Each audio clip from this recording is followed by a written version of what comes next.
You want to see a real fucking American fight this little Chechen fucking whore in American soil? This is a fight that needs to happen. Guy's just is a clown, dude. I mean, you want to talk about a clown? You fought once in the middleweight division, you're moving up to fight an easier fight, and that's what he's doing. He's moving up to fight an easier fight. 205 division soft as right now, so he's like, I'm going to go fight Yuri. It's like it just, you're picking a really easy path. You're not a double champ. Is that if that guy that showed up tonight shows up in that fight, it will be much more difficult a fight for the great Khamzat Chimaev. Sean Strickland has called out Khamzat Chimaev for the middleweight title after his dominant win over Anthony Hernandez. He said he tapped you out. That's why you hate him. Bro, I made him quit training. Witnesses in the audience. Where's Eric at? I made him quit. No, dude. We're doing positional grappling, and he fucking positional grappling. All right, start on my back, and I was like first round. I let him fucking choke me because it's like no one gives a fuck. Let me tell you about this little bitch. I'll tell you. When I walk into a gym, do you think that I go find the little weakest man? I say, let's spar. I say, no. I go find the biggest, baddest mother. I'm like, hey, I want to spar you. Every time Chimaev would walk in the gym, he would pick the smallest, lowest level pro and say, but oh, he looks like my opponent. You're beating the fuck out of it. And this is a true story. You guys could back me up, my team. He would pick the smallest guy. Chimaev's a fucking bully. And if you notice what he does in the division, he just runs and fucking hides. Oh, now I want to go to 205 and fight fucking Yuri, who's not even the fucking champ, dude. You just run and fucking hide. You did it when you train with us, and you're doing it in the fucking division. Sean Strickland fired off about Khamzat Chimaev, calling their potential matchup one of the biggest fights in the division. He said fans want a real showdown on American soil, not a clash between lesser-known fighters. Strickland added that the fight needs to happen, but he doubted it would land on a major card, hinting at the uncertainty and chaos surrounding the matchup.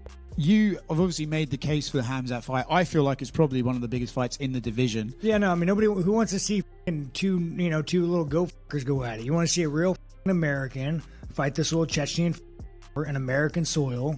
This is a fight that needs to happen. Yeah, I hate to spoil it for you. I don't think you're going to get on the White House card.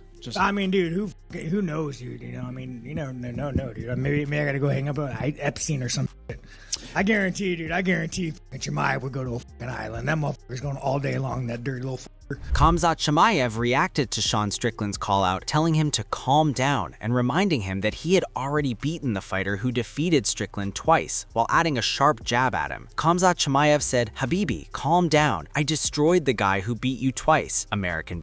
Daniel Cormier believes Khamzat Chimaev will struggle against this version of Sean Strickland and faces a far more demanding test if Strickland performs at his absolute best. According to DC, a fully focused Strickland creates real problems, especially considering even Israel Adesanya at his peak struggles with that kind of pressure and style. Daniel Cormier said, if that guy that showed up tonight shows up in that Khamzat fight, it would be a much more difficult fight for the great Khamzat Chimaev because even Israel Adesanya at the peak of his power struggled with that version of Sean Strickland. In the Dricus du Plessis fight, it didn't seem like Sean was locked all the way in. He seemed a little messed up. Sean Strickland also reacted to Khamzat Chimaev's rumored move to 205, calling it absurd. He questioned why Chimaev would pursue what he sees as an easier matchup after already winning a belt, and argued that if the UFC greenlights it, the whole scenario would look chaotic. Fans aren't asking for this fight, and it shouldn't even be on the table. What did you think of Chimaev's 205 tweet?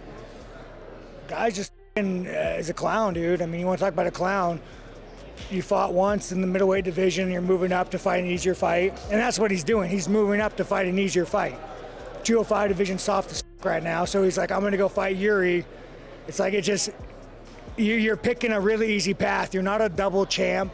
You're not even, you've won a belt once. Like, if the UFC grants that request, it'll be a clown show, and I hope they don't. Does it frustrate you at all, like, hearing things like that, like seeing, you know, how long you fought in the middleweight division, and even a guy like Dricus that fought so many times and, you know, took on the best guys in the division? Well, I mean, I hope the UFC tells him to go himself. That's the right thing to do. I think, but again, it's like, who wants to see Yuri? Is Yuri going to be the belt, the next one find the belt? It's bullshit, dude. He doesn't deserve it. He's only fought for the belt once. The UFC should can it. No one even wants to see that stupid fight. Khamzat Chimaev answered Sean Strickland's claim, making it clear that he's ready to show why he remains the dominant force in the middleweight division. He said that you're terrible for the division and he's the only guy out there to beat you. What do you say to that? What I should have said is you got all this stuff on my show.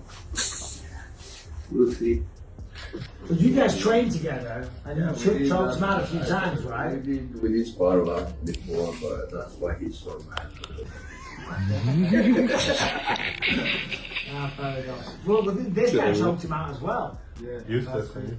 Sounds like I'm talking a lot of about Sean. Now Sean gonna talk about that thing as well. Okay. Sean Strickland declared that he could be the only middleweight able to defeat Khamzat Chimaev, calling the matchup a massive fight, and even hinted that Fluffy might have superior wrestling skills, underlining his belief in his own ability to challenge the top contender. I'm probably the only one that could beat Chimaev. I honestly think Fluffy's a better wrestler than Chimaev. Like, I think pace-wise, style-wise, I think over 5 rounds, Fluffy's probably a better but then stand-up, I think Chimaev might take him to a stand-up decision. So, I don't know, man. It's kind of weird what the UFC did with Chimaev. You brought a guy in that fights once a year who's like Madonna, who probably gets like, how much money does that dictator give him on the table? Like, the guy doesn't need to fight, dude. He's best friends with a warlord, Like, he doesn't need to fight. Dude gets gifted G-Wagons. So you have somebody who, like, he's just gonna sit on that belt and wait until they force him to fight. And then, like, he wanted to fight Nasruddin or something, whatever the guy's name is. He's like, oh, I don't want to fight you, my brother. Like, what are you talking about? Sean Strickland also slammed Khamzat Chimaev for stalling the middleweight division due to his inactivity. He argued that when a fighter competes only once a year, the title stays stagnant, while Chimaev waits to be forced into action. He also suggested chasing the belt isn't as lucrative as taking fights regularly, and mocked Chimaev's pattern of mysterious injuries whenever he approaches the octagon. So, I don't know, man. It's kind of weird what the UFC did with Chimaev. You brought a guy in that fights once a year who's like Madonna, who probably gets like, how much money does that dictator give him on the table? Like, the guy doesn't need to fight, dude. He's best friends with a warlord. He's just gonna sit on that belt and wait until they force him to fight. But yeah, no, the middleweight division, man, like, from a pure money perspective, you would make more money not fighting for the belt than you would fighting for the belt. Say Chimaev goes and fights Nasruddin in 6 months. Well, let's say Chimaev sprains his pinky like he normally does. Now he takes another year off. So it's like, you're off for 2 years. The belt isn't even like, it's not even in my brain anymore. I don't even think about it. Like, I'll make significantly more money just fighting. On the other hand, Dana White lashes out at critics attempting to cancel UFC fighter Sean Strickland over his comment about Bad Bunny. He blasts reporters for what he views as baiting questions, arguing that asking Strickland about celebrities only fuels unnecessary controversy. In his view, the media plays a role in escalating situations by pushing for reactions instead of focusing on the sport. What he says during media day and things like that, that doesn't affect your booking of him, right? You are still happy to put him in those? It's a nightmare. But you guys don't help. Asking them dumb, ask dumb you're going to get. What'd you think of Bad Bunny? What'd you think of the Super Bowl? Get out of here. You kidding me? Yeah. So when you talk about what Strickland says, you guys like to push the buttons. Meanwhile, Sean Strickland shows deep respect for Anthony Fluffy Hernandez, praising both the fighter and the man he is outside the cage. He describes Hernandez as the definition of a real man. Strickland even admits that Hernandez represents the kind of person he aspires to be, calling him a bigger man than he could ever hope to be. Sean Strickland said, "Fluffy is the definition of a man. To be honest, he's the man I want to be. He's married, he's a father, he's a hard worker. He's a bigger man than I can ever hope to be." On the other hand, Khamzat is also interested in moving up to fight Alex Pereira, while Pereira wants to move to the heavyweight division. Dana White makes it clear that the UFC will support Alex Pereira if he decides to move up to heavyweight. He praises Pereira as someone who consistently steps up whenever the promotion needs him, adding that whatever direction Pereira chooses next, the UFC is ready to work with him and make it happen. Alex Pereira teasing potentially going up to heavyweight. Do you want to see him compete at heavyweight, or do you want to see him defend the light heavyweight title in his next match? Well, he's one of those guys that that always steps up, does whatever we need him to do. Whatever that guy wants to do, we would work with him. Michael Bisping also expressed excitement over Pereira going after a third belt, highlighting that his size and knockout power would challenge nearly any opponent. He questioned whether Cyril Gane could survive a striking heavy fight and said winning a third title would solidify Pereira as one of the UFC's most accomplished fighters. And the man is gigantic for 205. He would probably walk around 240 pounds. He could put a bit of muscle on, walk around at 250 and go knock the out of almost everyone at light heavyweight if they can't take him down, right? And what would Cyril Gane do? Cyril Gane would stand there and go toe-to-toe. The man's a kickboxer. Send him to Dagestan for 20 or 30 years and forget all about it. He still ain't going to shoot a takedown. And he's going to be jumping around all over the place. Pa, pa, pa, pa. But, you know, he's very light on his feet, you know, and he's very French, and he's got the flair, and he's got the ballet, and he's got the pa, pa, pa, pa. He's got the punch you in the face. I don't know what I'm doing, okay? I've lost the plot. I've been sitting here by myself in this room, losing my goddamn mind, because Alex Pereira is going to fight for a third belt. The only person to ever do it. That will mean he is by far the most successful person to ever step foot in the UFC's hallowed octagon. Meanwhile, Dana White prefers Khamzat Chimaev to stay at middleweight and defend his title first. He questions moving up weight classes without protecting the current belt, emphasizing the need to solidify his reign before chasing other divisions. We've seen Khamzat Chimaev fight at welterweight. We see him fight at middleweight. Is he someone that if he says, hey, I want to fight at light heavyweight, we'd see him fight at light heavyweight? I'd like to see him defend his title at a weight first. Yeah, I'd like to see him defend his title before he talks about jumping around from, you know, you're going to keep going up in weight divisions without defending. Yeah, I'd rather see him defend. Khamzat Chimaev still addresses the possibility of fighting Alex Pereira, noting that Pereira never responded and saying they'll see what happens if someone else steps in. He makes it clear his ambition is to become a double champion, leaving open the option to return to his division, remain where he is, or even move up again. Staying undefeated doesn't concern him. His focus is securing the biggest fights and creating major events. So 205, is that something that I know you were calling out Pereira. He ignored that, right? There was never any response? No, never response, but so we'll see if anyone else. I won't just become a double champ. And then I can go back to my weight class or stay there or go out more up, try. I'm not that guy who's trying to go out from the UFC like undefeated, this and that. I don't care. I just want to make some stuff. How old are you now, Khamzat? 31.